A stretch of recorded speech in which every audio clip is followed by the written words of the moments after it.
하나님의 말씀은 마태복음 13장 3절로 9절입니다. 마태복음 13장 3절로 9절. 성경은 계속 통독하고 계신 거죠? 그 디보션 타임 한두 장으로 계속 지속하고 계시는 건가요?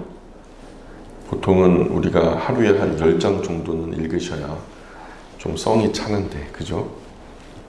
예. 밥 좀 덜 먹으면은 허기지잖아요. 예. 그런 허기짐이 영혼의 양식을 먹을 때도 똑같이 있어야 되거든요. 10장 정도면은 빨리 읽을 때는 한 40분, 좀 편안하게 읽을 때는 1시간 정도 걸리거든요. 좀 그러면은 처음에는 되게 속 시끄러운 일이 있어도 그래서 성경이 눈에 잘 안 들어와요. 읽다 보면 어느 순간인가 잡생각은 다 사라지고 성경에 집중하게 되고, 그게 한 10장 정도 읽을 때 마음의 평정이 찾아오더라고요. 그래서 성경을 읽을 때는 적어도 한 10장 정도는 연속으로 읽으면 참 좋겠다는 생각이에요. 그러면은 하루에 10장씩 하면 1년에 3독을 해요. 3독을. 자, 마태복음 13장 3절 9절 같이 읽어보겠습니다. 시작. 예수께서 비유로 여러 가지를 그들에게 말씀하여 이르시되, 씨를 뿌리는 자가 뿌리러 나가서 뿌릴새 더러는 길가에 떨어짐에 새들이 와서 먹어버렸고, 더러는 흙이 얇은 돌밭에 떨어짐에 흙이 깊지 아니하므로 곧 싹이 나오나 해가 돋은 후에 타서 뿌리가 없으므로 말랐고, 더러는 가시떨기 위에 떨어짐에 가시가 자라서 기운을 막았고, 더러는 좋은 땅에 떨어짐에 어떤 것은 100배, 어떤 것은 60배, 어떤 것은 30배의 결실을 하였느니라. 귀 있는 자는 들으라 하시니라. 아멘. 자, 18절로 건너가 볼까요? 13장 똑같은 장 18절로 23절까지 말씀. 자, 18절로 23절 같이 읽습니다. 시작. 그런즉 씨 뿌리는 비유를 들으라. 아무나 천국 말씀을 듣고 깨닫지 못할 때는 악한 자가 와서 그 마음에 뿌려진 것을 빼앗나니, 이는 곧 길가에 뿌려진 자여 돌밭에 뿌려졌다는 것은 말씀을 듣고 즉시 기쁨으로 받되 그 속에 뿌리가 없어 잠시 견디다가 말씀으로 말미암아 환난이나 박해가 일어날 때에는 곧 넘어지는 자요, 가시떨기에 뿌려졌다는 것은 말씀을 들으나 세상의 염려와 재물의 유혹에 말씀이 막혀 결실하지 못하는 자요, 좋은 땅에 뿌려졌다는 것은 말씀을 듣고 깨닫는 자니 결실하여 어떤 것은 100배, 어떤 것은 60배, 어떤 것은 30배가 되느니라 하시더라. 아멘. 그 유명한 씨 뿌리는 비유예요. 씨 뿌리는 비유. 예수님의 씨 뿌리는 비유로 잘 알려진 오늘 우리가 읽은 본문은요, 전통적으로는 어떻게 해석이 되냐면, 이 씨가 하나님의 말씀이고 그 말씀이 각 사람의 마음밭에 뿌려진다, 이렇게 해석을 하거든요. 여태까지 그렇게 이해되어 왔어요. 그래서 이제 많은 목사님들이 이걸 갖다가 사신전이다, 4가지의 마음 심자 밭전자, 4가지 마음 밭이다 하면서 예수님이 다수의 청중 앞에서 비유로 말씀하신 후에, 이게 도대체 왜 무슨 뜻입니까? 왜 하필이면 예수님 비유로 말씀하십니까? 이런 얘기를 하시죠. 그리고 나중에 따로 제자들이 있는 자리에서 비유의 내용을, 그 본래의 내용을 설명해 주시는 그런 내용이 우리가 두 번째 읽었던 18절로 23절이죠. 자, 그래서 그 내용이 청중의 태도와 관련이 있는 것처럼 우리가 보여졌을 거다, 이렇게 우리가 쉽게 판단할 수 있어요. 오늘 낮에 다른 수많은 청중들이 있을 때 내가 비유로 말했잖냐? 근데 그 비유로 말했을 때 그 중에는 길가밭, 돌짝밭, 가시떨기밭, 이런 사람들도 있었지만, 때로는 어떤 사람들은 아주 옥토밭과 같은 좋은 밭이 있었다, 이런 식으로 우리가 받아들이기가 쉽게 되어 있어요, 구조상은. 그래서 사람들이 전부 다 그런 부분에서는 의심하잖아요. 사심전에 관한 한 전통적인 해석은 한국 교회가 여태까지 따라왔던 해석이고요. 마태복음 13장 3절부터 9절까지 비유의 말씀, 그 9절 속에서 왜 하필이면 비유로 말씀하십니까? 그랬을 때 지난주에 우리가 살폈던 거죠. 첫 번째는 그 비유의 첫 번째 목적은 뭐냐면 가리는 거. 우리는 쉽게 어려운 원관념을 쉬운 비유관념을 가지고 와서 그 쉽게 해설하는 것이 첫 번째 목적이라고 생각했는데 그게 아니라 비유로 예수님께서 말씀하시는 것은 아무나 알 수 없도록 가리는 역할을 한다는 거죠. 두 번째는 그 비유의 목적은 또한 드러내야 할 사람들에게는 드러내야 된다. 세 번째는 창세로부터 감추어진 것들을 드러내기 위해서 예수님은 비유로 말씀하셨다. 이런 이야기를 우리가 지난 시간에 나누었고요. 그리고 18절에서 23절까지는 1절부터 9절까지에는 뭐가 나오죠? 그 씨 뿌리는 비유가 나오죠. 그 비유가 아주 담백하게 나오고 있어요. 그리고 그 비유의 목적을 방금 전에 말씀하신 것처럼 뭐 이런 이유로 내가 비유로 말하고 있지. 그리고 들어가서 따로 한적한 곳에서 제자들에게 이 비유를 풀어 설명하시는 것이 바로 18절부터 23절까지의 내용이라는 거죠. 그래서 이 씨 뿌리는 비유가 청중의 태도와 관련된 비유로 인식하게 된 이유는 본문을 그냥 아무 생각 없이 편안하게 읽으면 자연스럽게 그렇게 이해가 되게 돼 있어요. 아, 어떤 사람은 마음밭이 그렇게 생겼구나. 예. 그래서 예수님은 씨를 뿌릴 때 씨가 떨어지는 네 밭에 대해서 말씀하신 후에 각 밭이 무엇을 의미하는지를 아주 소상하게 설명해 주셔서 예수님이 직접 해설하는데 뭐 가타부타 말할 게 없죠. 부연할 것도 없죠. 이 비유에 대해서 비유를 베풀어 주신 예수님께서 직접 설명하시니까. 자, 그런데 거기에 보면 13장 4절 보세요. 13장 4절에서 길가에 떨어져 새가 먹어버렸다. 요거를 19절에서 설명하고 있어요. 그것은 길가에 떨어져서 뭐 이게 뿌리 내리지 못하고 딱딱한 땅을 뚫지 못해서 그대로 그냥 있다가 그 새가 먹어버렸지 않냐? 근데 그것은 19절에 보니까 악한 자가 그 마음에 뿌려진 것을 빼앗아가는 것을 의미한다. 이렇게 얘기하고 있잖아요. 예수님이. 그죠? 직접 본문을 예수님이 설명하고 계시죠? 그래서 4절의 비유를 19절에서 설명하는 거예요. 또 보세요. 13장 5절 6절 보시면 흙이 얕은 돌밭에 떨어져 싹이 나왔지만 해가 돋은 후에 타서 말라버렸다. 그죠? 그것은 어떤 의미냐? 20절 21절에서 그 설명이 나오죠. 20절 21절에 보시면 말씀을 들을 때 즉시는 기쁨으로 받지만 그 속에 뿌리가 없으니까 잠시 견디다가 그 말씀으로 인해서 환난이나 박해가 일어나면 곧 넘어지는 자를 의미한다는 거죠. 예수님이 직접 해설하는 거예요. 그리고 세 번째는 보면 13장 7절에서 가시떨기 위에 떨어져 가시가 자라서 기운을 막았다. 자, 이건 뭔 뜻이냐? 22절에 보면 그 뜻이 나오죠. 22절에 보시면 말씀을 들으나 세상의 염려와 재리의 유혹에 말씀이 막혀서 결실하지 못하는 것을 의미한다는 거죠. 그 예수님이 직접 설명해서 7절의 내용은 22절에서 해설해 주시고 또 마지막으로 8절의 내용 좋은 땅에 떨어져서 100배, 60배, 30배 결실을 맺었다. 이건 어떤 의미냐? 23절에 보면 그 말씀이 나오죠. 그죠? 23절에 보면 말씀을 듣고 깨닫는 자로서 위에 배수의 결실을 맺었다는 것을 의미한다. 예수님께서 그렇게 해설하고 계셔요. 자, 그래서 한국 교회의 전통적인 해석 방식은 이 각각의 밭을 하나님 말씀, 즉 설교를 듣는 사람들의 마음 상태로 이해하는 거예요.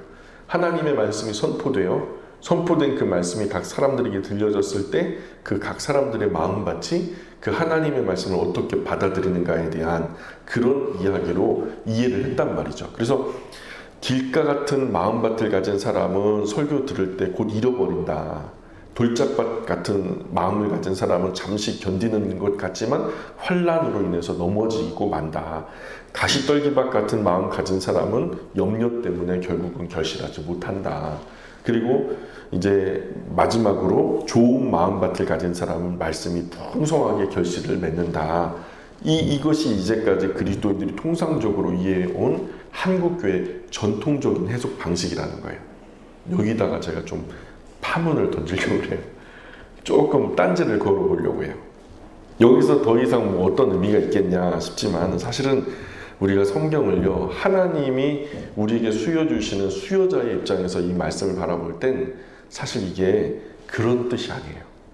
네, 왜 그런가 우리가 한번 생각해 보는 시간이 되었으면 좋겠어요. 자, 최근에 더 문제가 되는 해석 방법들이 막 속속 나타나고 있어요. 이게 지금 방금 전에 제가 설명드렸던 사신전의 해석은 사람들의 내 스타일의 마음밭에 떨어진 하나님의 말씀, 새 마음밭은 손실을 받고 한 마음밭은 배에 부흥이 있었다, 뭐 이런 얘기인데, 이게 전통적인 해석 방식인데 최근에는요 아주 심각한 해석 방식이 등장했단 말이에요. 그게 뭐냐면 지금 우리가 세계 교회가 현대라고 하는 시대를 우리가 지나가고 있거든요. 그래서 목회나 성경 해석법도 현대적인 해석법에 따라서 현대적인 기법으로 이 성경을 해석하려고 하는 노력들이 많아요.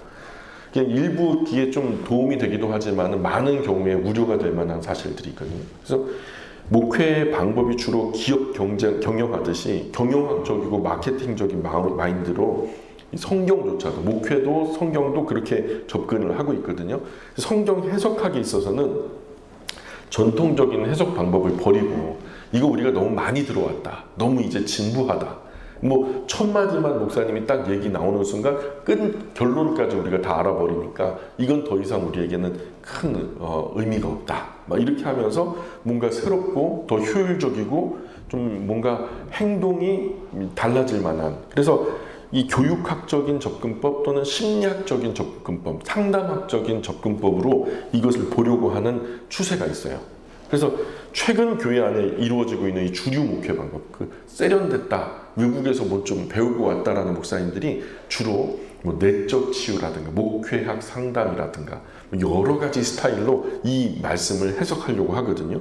그래서 특히 성경 해석 방법 중에서 최근에는요 MBTI라고 아세요? 어떤 성격 테스트하는 거. 저는 INFP거든요. 되게 드문 성격인데 좀 그래요. 근데 그런 어떤 성격의 스타일을 통해서 내적 치유라든가 가정 사역이라든가 아니면 일상의 어떤 그 스타일에 대한 짝꿍이 맞는, 신앙생활도 짝꿍이 맞는 사람과 짝을 지어줘요. 그러면은 쿵짝이 잘 맞아가지고 더 열심히 신앙생활 잘한다나 뭐 하여튼 그런 건 있는데, 이런 그 미명으로 빠르게 번져서 대다수 그리스도인들이 이 영향력 아래 놓이게 됐어요. 이게 지금 대세거든요, 지금. 예. 그래서 1년에 한 번씩은 그 전교인 수련회를 가지고 그 안에서 막 내적 치유 집회를 해요, 막. 그리고 막 쓴뿌리를 캐내자 막 그러면서 성령께서 역사하신다면서 막 그러는데, 이러한 성경 해석에 성봉장격 되는 것이 바로 이 씨 뿌리는 비유예요. 언제나 그들의 내적 치유 집회 가면은 이걸 가지고 와요.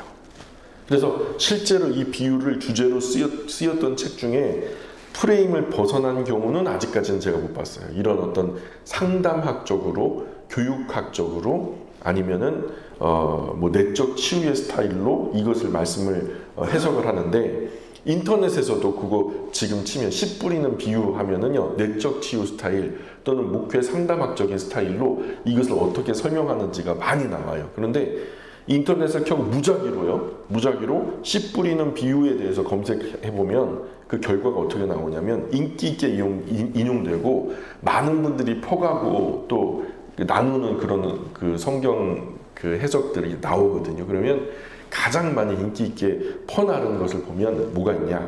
첫 번째는 제가 그대로 옮기는 거예요. 제 말이 아니라 저는 동의하지 않아요. 근데 인터넷에서 뭐라고 이것을 떠들고 있냐면, 첫 번째, 4가지 밭 중에서 3개의 밭은 상처받은 사람의 마음의 상태를 의미한다. 그래서 길가가 그렇고 돌밭이 그렇고 가시떨기가 그렇다. 그리고 나머지 1가지 좋은 땅은 상처를 치유받은 아주 좋은 마음의 소유자다. 그래서 길가에 뿌려진 씨는 무엇일까? 단단한 땅, 길가에 뿌려진 거, 그것을 어떻게 해석하냐면 길가의 마음은 굳어진 마음을 의미한다. 상처를 너무 많이 받아버려서 마음이 딱딱하게 굳어버렸다. 그럴듯하죠. 그래서 이런 사람을 가리켜 우리는 말이 씨알이 안 먹힌다, 이런 얘기를 한다는 거예요. 그리고 돌밭의 마음을 가진 사람은 그나마 나은 사람이라는 거. 들어가긴 들어간대요. 근데 역효과가 나서 그렇지.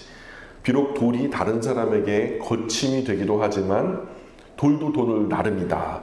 바윗돌 같은 큰 돌은 길가에 마음 가까운 상태인 반면 길가도 딱딱하고 바위도 딱딱하잖아요. 그런데 그보다 작은 자갈밭 같은 자갈밭 같은 가시떨기에 가까운 상태의 마음의 소유자는 돌밭의 마음을 가진 사람은 감정이 상하면 주변에 널린 게 뭐가 있어요? 돌이 있잖아요. 돌멩이. 바위는 던질 수 없지만 돌멩이는 던질 수 있잖아요. 주변에 그렇게 던지기 쉬운 돌멩이를 집어서 아무에게나 막 던진다는 거예요. 또 마음밭 중에서 가시떨기 마음밭이 있는데 가시떨기의 마음밭은 가시가 있어서 항상 조심해야 된다. 평상시에는 가시를 안 드러내는데 지가 좀 힘들고 어렵고 그냥 그 감정이 상하면은요 막 사방으로 밤가시처럼 가시를 갖다가 드러내면서 주변에 있는 사람들, 지근거리에 있는 사람들부터 막 찔러댄다는 거죠. 그러면서 그래서 겉으로 보이는 모습만 가지고는 그 사람을 믿어서는 안 된다 하면서 이제 이게 내적 치유에 관한 이 딱딱한 마음도 막 뭔가 주변의 사람들에게 돌멩이를 던지는 것도 내 탓 아니야, 다 네 탓이야. 막 그리고 주변에 아픈 사람, 가까이 있는 사람들에게 막 찌르는 거예요. 가시로 찌르듯이 막 아프게 하면서 나는 그 피해를 안 보려고 하는 어떤 이기적인 방어 기제 이런 것들을 보면서 이게 이제 사신전에 관한 밭을 이 현대 신학적으로, 현대 어떤 상담학적으로, 교육학적으로 내적 치유의 방법으로 뭐 쓴뿌리의 뭐 이런 치유 방법으로 접근한 거죠. 그럴 듯하죠. 아마 많은 분이 적어도 한 번쯤은 이 씨 뿌리는 비유를 이렇게 해석하는 사람들을 보셨을 거예요. 이 해석의 특징이 뭐냐? 사용하는 용어가 내적 치유 등에서 말하는 쓴뿌리 같은 방식들과 굉장히 비슷한데요. 내적 치유에서는 쓴뿌리는 성령도 고치지 못한다 이렇게 말해요. 성령도 고치지 못한다. 자기들 말이에요. 공공연히 이런 말을 해요. 사람을 움직이는 것은 궁극적으로 하나님 말씀이 아니라 교육학 또는 심리학적 또는 상담학적인 방법을 확고하게 믿는 거예요. 그런 것들은 좀 상담을 해야 된다. 목회자와 뭐 깊은 어떤 내적 치유의 세미나를 가져야 된다. 이런 식으로 이런 방식으로 그래서 씨 뿌리는 비유를 해석하는 것이 소위 요즘 목회적으로 신학적으로 트렌드라고 하는 거예요. 그래서 많은 목사님들 서재에 보면 상담하기에 관한 이제 책이 막 며칠씩 꽂혀 있는 것을 보게 돼요. 그 목사님 방에 가면요, 서재에 가면요, 저는 그 목사님이 어떤 목회를 하고 계신지 딱 5분만 저에게 시간을 주면 금방 알 수 있어요. 예.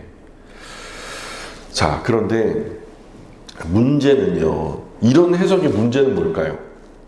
자, 마음을 열고 제가 좀 나를 세우지 마시고 경계를 푸시고 마음 문을 여시고 이제부터 저랑 같이 한번 성경, 진짜 성경 그대로 아무것도 붙이지 말고 그대로 한번 순전하게 받아들이는 시간이 되었으면 좋겠어요. 문제는 이것이 나에게는 적용하기 좋은 것일지 몰라도 성경으로는 전혀 이런 해석을 지지받지 못한다는 것에 문제가 있는 거예요. 성경은 전혀 이런 얘기를 한 적이 없어요. 예. 성경 어디에도 길가에 뿌려진 씨를 상처받은 사람들의 마음이라고 말하지 않아요. 어디 그런 게 있어요? 성경 어디에도 가시떨기 뿌려진 씨앗을 마음에 가시가 있는 사람의 방어기제다 이렇게 말하는 것이 어디 있냐고요. 이것은 이 비유를 성경으로 읽는 것이 아니라 심리학 테스트의 적용 과제 정도로 읽으면 이렇게 해설할 수 있어요. 아마도 나는 이렇게 생각합니다. 주관적으로. 이것은 심리학적 복음, 심리학이지 복음이 아닌 거예요. 상담학이지 복음이 아닌 거예요. 분명한 것은 이 비유는 전혀 이런 것을 전혀 의도하지 않고 있다는 거예요. 이렇게 내적 치유 또 심리학적 방법론으로 읽을 바에는 차라리 그냥 전통적인 해석 방식이다. 아까 사신전달하고 무던히도 그냥 전통적으로 읽는 것이 이것보단 나아요. 그렇다면 중요한 건 말이에요. 이 씨 뿌리는 비유는 우리에게 무엇을 가르쳐주기 위해서 예수님이 우리에게 비유를 주셨던 걸까? 가장 먼저 기억해야 할 사실은 지금 이 비유는요, 천국과 아주 밀접하게 관련되어 있다는 거예요. 자, 마태복음 13장은요, 비유장이라고도 불리지만 이건 뭐라 그러면 천국장이라고도 불려요. 천국장 말고요. 배고프죠? 천국장 말고요. 예, 천국장이라고도 불러요. 때문에 이 본문 안에 예수님의 비유가 항상 무엇과 연결되어 있는지 이것을 우리가 봐야 돼요. 10절 보세요. 10절. 제자들이 예수님께 나와서 여쭙죠. 예수님 어째서 그들에게 비유로 말씀하십니까? 하면서 10절에서 말해요. 예수님이 이에 대답하는 게 11절에 나오죠. 예수님 뭐라고 대답해요? 천국의 비밀을 아는 것이 너희에게는 허락되었지만 그들에게는 허락되지 않았단다 얘들아. 이렇게 얘기하셔요. 자, 제자들은 분명히 뭐라고 질문했어요? 예수님 어째서 그들에게 뭐로 말씀하십니까? 비유, 거기다 동그라미 쳐보세요. 자, 그런데 예수님의 대답은 뭐라고 해요? 천국의 비밀을 아는 것이 너희에게는 허락되었지만 그들에게는 허락되지 않았다. 이렇게 얘기하잖아요. 그러면 자, 비유에 상응하는 단어가 뭐가 돼 있어요? 대칭이 되어지는 천국의 비밀. 제자들은 비유로 물었는데 예수님은 어떻게 대답해요? 천국의 비밀. 여기 원래대로라면 비유로 말씀하십니까? 라고 물으면은 비유를 아는 것이 너희에게는 허락되었지만 이렇게 설명하는 것이 맞는데 비유를 다른 말로 바꿨어요. 예수님이 뭐라고 말해요? 천국의 비밀을 아는 것이 비유라고 말씀하지 않고. 그래서 제자들은 예수님 왜 비유로 말씀하시나요? 여쭙죠. 예수님 대답은 그런데 그 대답에 비유는 무슨 단어로 대치되고 있냐면 천국의 비밀. 즉 제자들은 비유에 관해 물었는데 예수님은 천국의 비밀로 대답하셨다는. 예수님은 비유를 곧 천국의 비밀로 보고 계신 거예요. 그러므로 비유는 곧 천국에 관한 이야기죠. 여기까지는 동의하세요? 예, 잘 따라오신 거예요. 절반 이상 따라오셨어요. 자, 사실 문맥 안에서 보면 마태복음 13장 10절의 말씀에서 천국의 비밀이란 직접적으로 씨 뿌리는 비유를 표현한 거예요. 성경에서 비유는 항상 천국의 비밀을 의미한다라고 말하고 있어요. 이 본문 안에서 천국의 비밀이란 이 씨 뿌리는 비유를 받고 있는 거예요. 그러므로 결국 예수님께서 말씀하신 씨 뿌리는 비유는 천국과 관련된 비유다. 이렇게 단언해도 되겠죠? 그렇죠? 1차적으로 이 사실만 알아도 이 비유는 현대 목회에서 내적 치유나 상담 심리학이나 이런 것들을 말하는 사람의 심리 상태나 전통적인 그 방식의 청중의 내 마음 자세는 틀린 해석이 되는 거예요. 그건 적용이 다른 거예요. 그건 잘못된 해석이에요. 딱 이건 뭐가 연결돼야 돼요? 무조건 천국하고 연결돼야 돼요. 근데 이것들은 현대 목회적인 상담, 내적 치유, 이런 어떤 교육학적 이런 것들은 이들의 해석은 전혀 천국하고 연결 못해요. 전통적인 해석 방법도 천국하고 연결을 못해요. 이 씨 뿌리는 비유는 천국과 연결되어야 맞는 거예요. 마태복음 13장 19절 말씀도 이것을 지지하는데요. 보실래요? 한번 보세요. 마태복음 13장 19절. 아무나 천국 말씀을 듣고 깨닫지 못할 때는 악한 자가 와서 그 마음에 뿌려진 것을 빼앗나니 이는 곧 길가에 뿌려진 자요. 여기다 어디다가 밑줄 그으셔야 될 것 같아요? 천국 말씀. 거기다 한번 밑줄 그어보세요. 이 뿌려진 씨는 곧 천국 말씀이라고 되어 있어요. 천국 말씀. 또 하나 살펴볼 거예요. 마태복음 13장 전체가 다 한 가지 주제라고 말씀드렸죠. 그게 다 뭐라고요? 천국의 비밀을 비유로 말씀하시는 거예요. 이 장에 나타나 있는 다른 비유들도 다 한 맥락으로 무엇과 연결됐다? 천국과 연결됐다고 보시면 좋아요. 24절 보세요. 24절부터는 다른 비유가 나타나죠. 예수께서 그들 앞에 또 비유를 들어 이르시되, 이하에도 역시 비유들이 나오는데요. 그런데 이 비유들 역시 뭐라고 언급되고 있냐면 13장 24절 보세요. 자, 뭐로 시작해요? 천국에다 동그라미 쳐보실래요? 천국은 좋은 씨를 제 밭에 뿌린 사람과 같으니. 그렇죠? 이것도 무엇과 연결된 거예요? 천국. 알곡과 가라지 비유거든요. 그런데 천국에 관한 비유라고 성경은 말하고 있는 거예요. 오늘 본문인 씨 뿌리는 비유도 천국 비유고, 지금 여기서 말하는 알곡과 가라지 비유도 천국 비유고, 31절 이하로 가보실래요? 31절 이하 다른 비유가 나타나죠. 일명 우리가 잘 아는 겨자씨 비유라고 하는 비유가 나와요. 겨자씨 비유에서도 무슨 말씀으로 시작하고 있어요? 13장 31절 천국은 마치 사람이 천국 거기다 밑줄 그 동그라미 쳐보세요. 천국은 마치 사람이 자기 밭에 갖다 심은 겨자씨 하나 같으니. 그러죠? 겨자씨 비유도 천국 비유인 거예요. 33절 보세요. 누룩 비유 나오죠? 누룩 비유. 누룩 비유 역시 어떻게 시작돼요? 33절에 천국은 마치 여자가 가루 서말 속에 갖다 넣어 전부 부풀게 한 누룩과 같으니라. 이렇게 말하죠? 거기 천국에다 동그라미 쳐보세요. 44절 건너가 볼까요? 44절. 감추인 보화 비유가 나와요. 여기서도 비유가 이렇게 시작되죠? 44절에 뭐래요? 천국은 마치, 그죠? 거기다 천국에다 감추인, 밭에 감추인 보화 같으니. 45절에도 좋은 진주 비유거든요. 그 시작이 뭐라고 해요? 또 천국은 마치. 그 천국에도 동그라미 쳐보세요. 47절도 보세요. 물고기와 금을 비유해서도 또 천국은 마치. 13장 전체가 다 무엇에 관한 비유예요? 천국에 관한 비유죠. 이 모든 비유는 천국에 관하여 말씀된 것이라고 성경 스스로가 증언하는 거 맞죠? 아멘입니까? 여기까지 아멘이에요? 자, 그런데 왜 마태복음 13장의 다른 비유들은 전부 다 천국으로 연결되어지는 천국 비유로 이해하고 받아들이는 것에 아무 거리낌도 망설임도 없는데 왜 가장 먼저 말씀하셨고 비유 중에서도 분량이 가장 많이 차지하는 이 씨 뿌리는 비유만 이것은 말씀을 듣는 태도에 관한 겁니다. 이것은 사람의 마음이나 심리 상태를 말하는 겁니다. 그 쓴 뿌리에 관한 것입니다. 이렇게 이해하는 게 맞냐는 거예요. 예? 그렇게 이해하는 게 맞냐는 거예요. 뭔가 잘못됐다고 느껴지지 않아요? 당연히 잘못됐죠.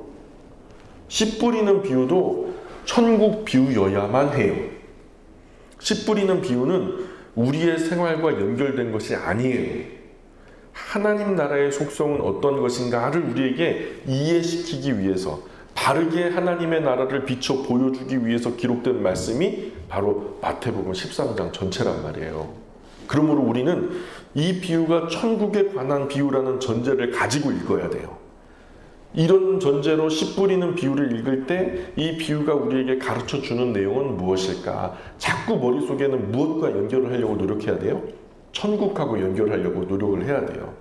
이 비유의 가장 중요한 본질은 하나님 말씀이 떨어졌을 때 무슨 일이 일어나는가예요.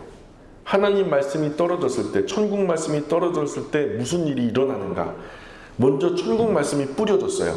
자, 이스라엘에서는 농작물을 재배할 때 우리처럼 어린 모를 키워서 그저 모짜리를 만들어서 모를 갖다가 안전하게 비닐하우스에 덮어 씌우든가 아니면 이렇게 뭐 자리로 덮어서 한 다음에 나중에 좀 성글성글하게 넓게 펼쳐져서 충분히 자랄 수 있도록 넓게 퍼뜨려서 모를 옮겨 심잖아요. 그죠? 그래서 이걸 갖다가 이양법이라고 해요. 이양법.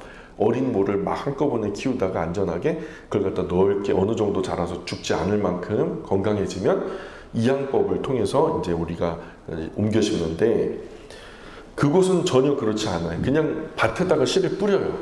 씨를 그냥 흩어 뿌려요. 직접 밭에다 씨를 뿌리는 방식으로 농사를 지어요. 구획도 없어요. 우리나라는 다 땅이 워낙 귀하니까 가로세로 딱 줄자로 띄어가지고 말뚝 박아놓고 여기는 내 밭 해가지고 네모 낳거나 아니면 세모 낳거나 우리 밭에 경계가 있잖아요. 집사님 그렇죠? 집사님 밭도 경계가 있잖아요. 그러니까 아무나 거기 밭에 가고 뭐 심거 먹고 그러지 않잖아요. 그런 것처럼. 근데 여기는요 없어요. 어디서부터 어디까지가 자기 밭인지 몰라. 그냥 들에다 뿌리는 거예요. 대략 자기 집 앞에 좀 편안한 그곳에다 막 넓게 흩어 뿌리는 거예요. 그러다 보니까 어떤 씨는 뭐 좋은 흙이 많은 곳에 제대로 떨어지지만 또 때로는 바람에 불려 날아가서 사람이 많이 다니는 단단한 길 위에도 떨어지고, 때로는 돌들이 많이 있는 자갈밭 같은 데도 떨어지고, 또 어떤 때는 잘못 들어가서 가시떨기 덤불 속으로 들어가서 여기저기 흩어져 버리고, 이런 식으로 하나님의 천국 말씀이 사람들에게 뿌려졌다는 거예요. 무작위로. 그때 무슨 일이 일어났냐. 이것이 씨 뿌리는 비유의 주제, 즉 천국의 비밀한 속성을 말해주는 거예요. 그때 그 말씀, 천국의 말씀이 뿌려졌을 때 어떤 일이 일어났느냐. 이 말씀은 천국 말씀이 여러 종류의 사람에게 뿌려졌지만 결실하지 못한다, 이런 것을 말하는 데 주안점이 있는 거예요. 천국 말씀은 여러 다양한 밭처럼 여러 다양한 종류의 사람들에게 뿌려졌다는 거예요. 맞죠? 뭐 예수님 죽일 사람한테도 뿌렸고 예수님을 주님으로 고백하는 사람에게도 뿌려졌으니까 무작위로 막 뿌려진 거예요. 여러 종류의 밭, 여러 종류의 사람들에게 뿌려지는 것을 의미했는데, 어떤 경우는 길가와 같은 사람에게 떨어졌죠. 즉 말씀이 뿌려지자 곧 악한 자들에게 뺏겨버리는 사람들. 또 어떤 경우에는 돌밭 같은 사람들에게 뿌려졌죠. 즉 말씀이 제대로 뿌려진 듯 보였지만 작은 환란이 일어나니까 마치 말씀이 없었던 것처럼 금세 돌변하는 사람들.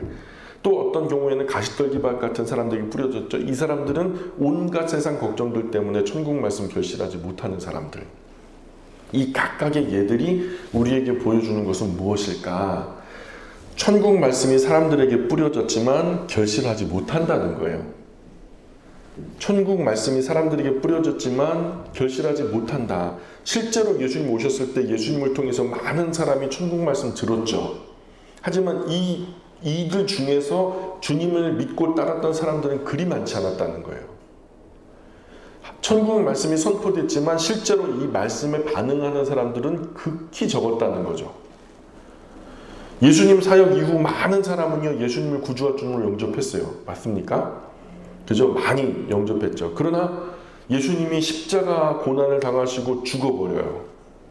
또 부활하시죠. 승천하셔서 내 눈에 보이지 않아요.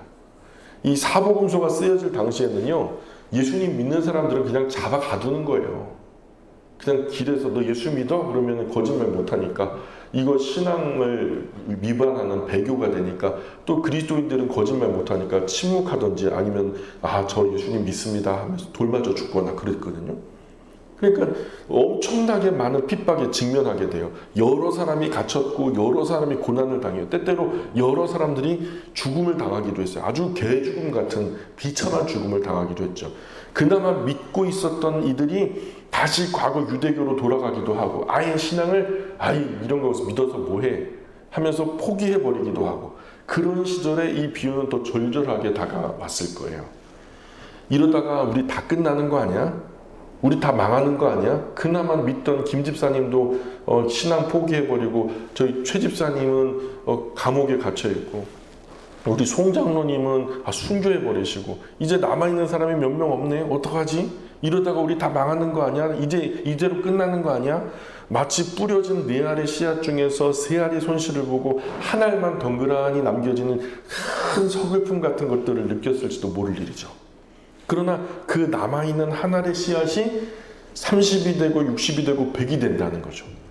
예수님은 요한복음에서 이런 말씀하셨어요. 요한복음에서 예수님이 직접 본인이 한 알의 밀알이 되셔서, 요한복음 12장 23절에 보면 예수께서 대답하여 이르시되 인자가 영광을 얻을 때가 왔다.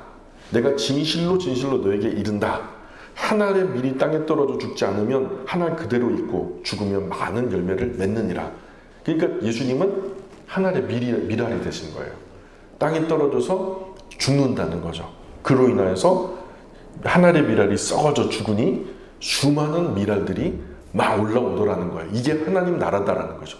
하나님의 나라의 속성은 마치 이와 같다.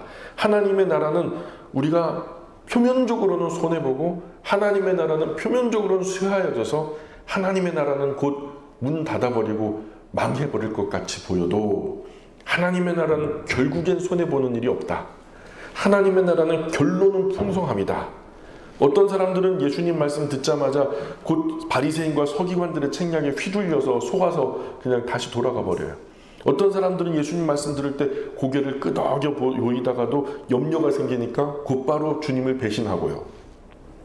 또 어떤 사람들은 예수님 말씀을 듣고 그렇게 살려고 생각을 좀 했지만 다른 여러 가지 걱정이 자기를 둘러싸기 시작하죠. 실제로 천국 말씀이 선포되었을 때 결과는 어땠어요? 결과는 진짜 참담했거든요. 참담했어요. 1차적으로는요, 넷 중에 셋이 손해를 봤다니까요. 당장 밭에 뿌려진 씨 비유에서 볼 때 4분의 3인 씨가 허비된 거예요. 손실한 거예요. 제대로 뿌려진 듯 보였으나 보였지만 천국 복음의 씨는 다 허비되고 말았던 거죠. 이 비유의 첫 번째 목적은 여기 말씀을 들은 사람들이 어떠한가, 이것이 초점이 아닌 거예요.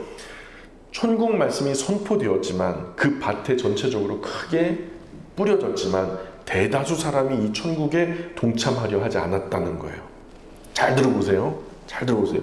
예수님이 말씀을 널리 가르친 이스라엘 동네는 어떻게 되었어요?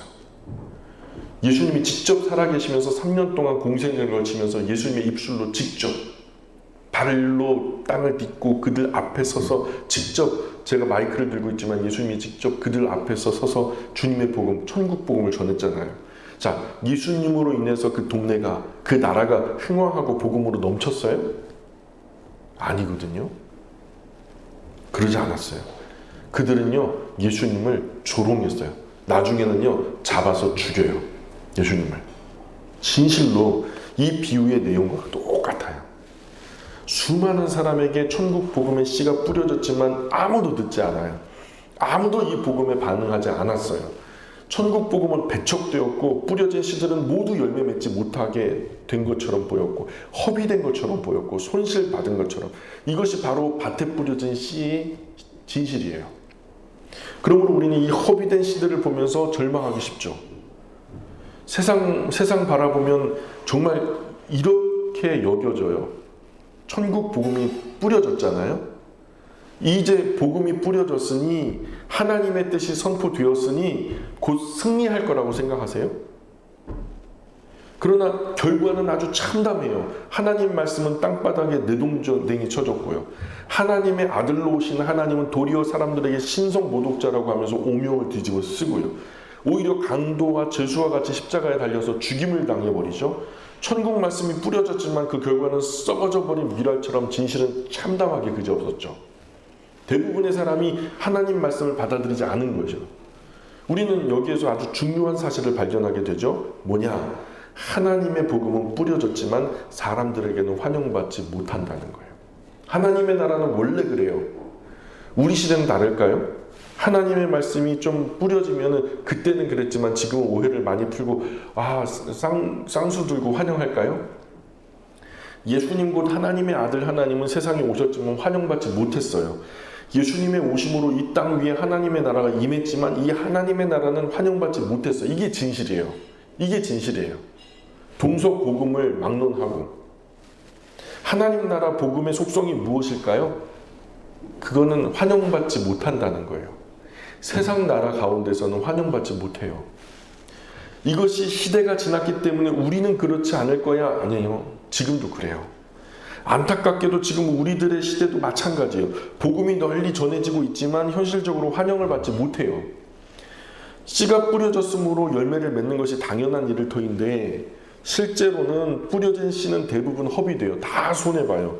결과가 별로 크게 신통치 않게 나타나요. 선교사님들이 무던 나가가지고 열심히 전하고 한국교회는 그것을 무던 열심히 막 그냥 귀한 물질 대가면서 후원해도 별로 효과가 없어요. 여전히 세상적인 가치관이 우세해요. 하나님 말씀은 승리하지 못하는 것처럼 보여요. 이것이 복음이 뿌려졌을 때 반응이거든요. 그러나 이 비유는 세 가지 밭에서 끝나지 않아요. 우리는 이 비유의 핵심이 본문 뒤쪽에 있다는 것을 발견하게 돼요. 4분의 3이나 되는 씨가 다 허비되고 손해받고 손실했어요. 그러나 그것으로 끝났나? 그게 아니죠. 성경은 우리에게 대다수의 복음이 허비되고 손해봤지만 그래서 수많은 순교자들이 그냥 헛되게 순교된 것처럼 우리에게 보였지만 결실한 좋은 밭이 남아있음을 우리에게 가르쳐주는 거예요. 13장 8절 볼까요? 자, 같이 읽어볼까요? 13장 8절 시작. 더러는 좋은 땅에 떨어짐에 어떤 것은 100배, 어떤 것은 60배, 어떤 것은 30배의 결실을 하였느니라. 보통은 서양에서는 카운트다운을 해요. 3, 2, 1. 동양에서는 1, 2, 3. 너 일로 와, 당장 와, 하나, 둘, 셋 이러잖아요, 엄마가. 한 대 더 맞아. 하나, 둘, 셋. 근데 서양 사람들은 3, 2, 1 이런단 말이에요. 그게 이제 그런 것처럼 여기서는 마태복음에서는 이제 3, 2, 1으로 가요. 3, 2, 1으로. 근데 다른 복음에서는 30배, 60배, 100배로 또 가거든요. 근데 어쨌든 그것은 중요한 게 아니고 대다수의 씨는 허비되었죠. 그러나 넷 중에 하나는 유효하게 남아있어요. 이 씨들은 좋은 밭에 떨어졌죠. 그리고 결실하기 시작해요. 하지만 여기서 놀라운 점이 하나 함께 동반되어 있죠. 결실한 밭의 열매를 우리가 주목해 봐야 돼요. 처음에 뿌린 씨앗 넷 중에 하나만 결실을 하잖아요. 그죠?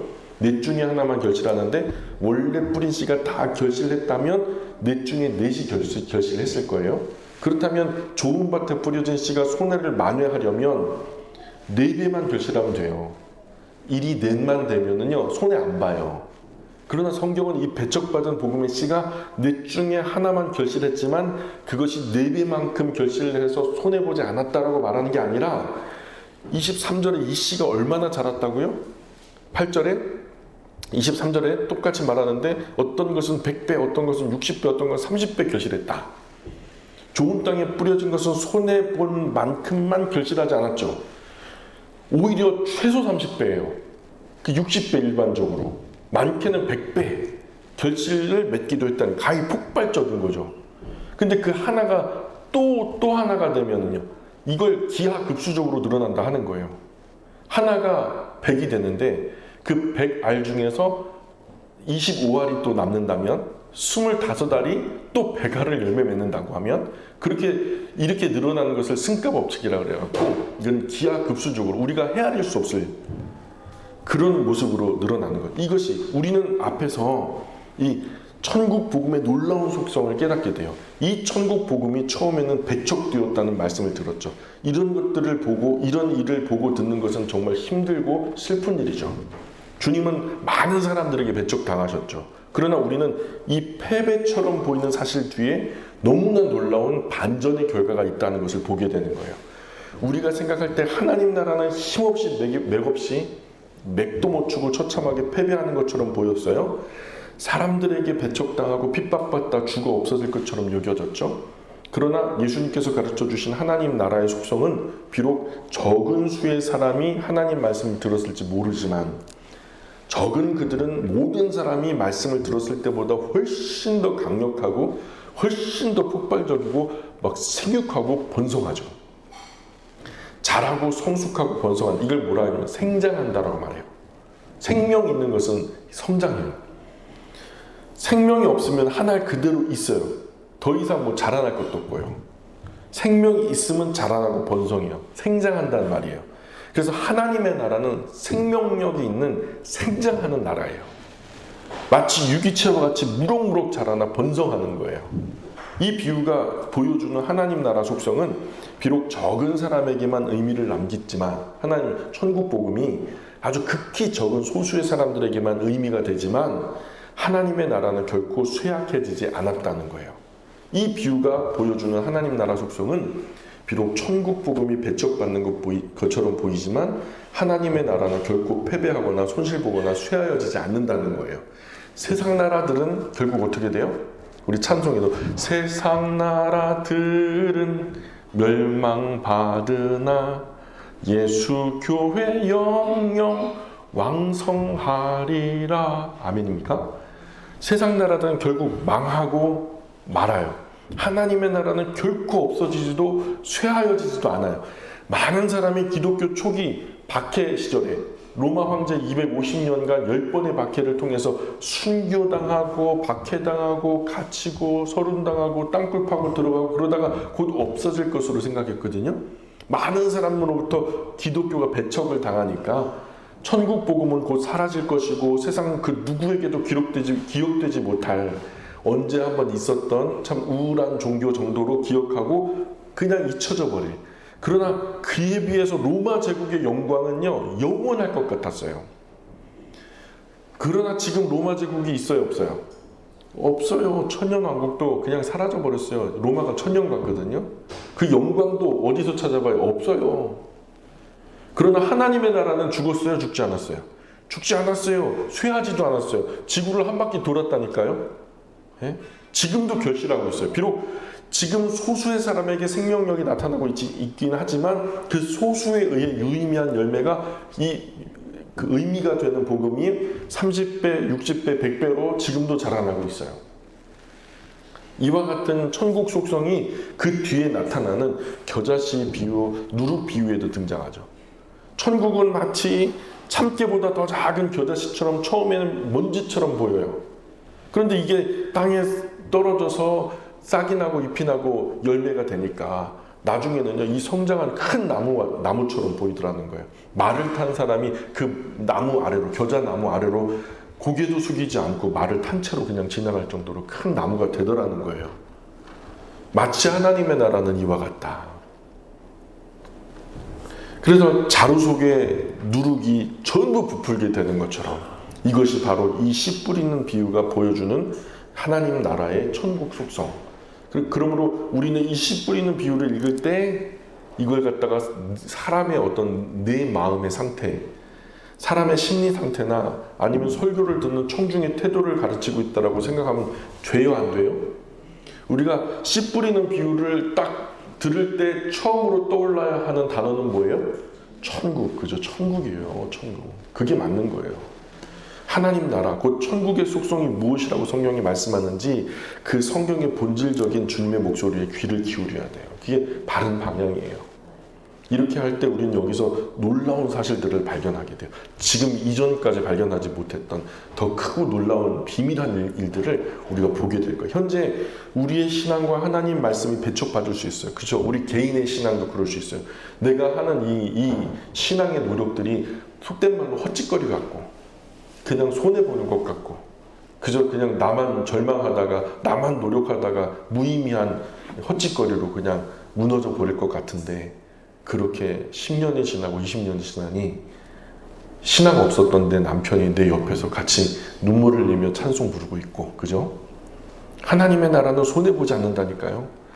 철딱선이 없는 우리 아이들이 전혀 귀가 열리지도 눈이 열리지도 않아서 저게 사람 될까?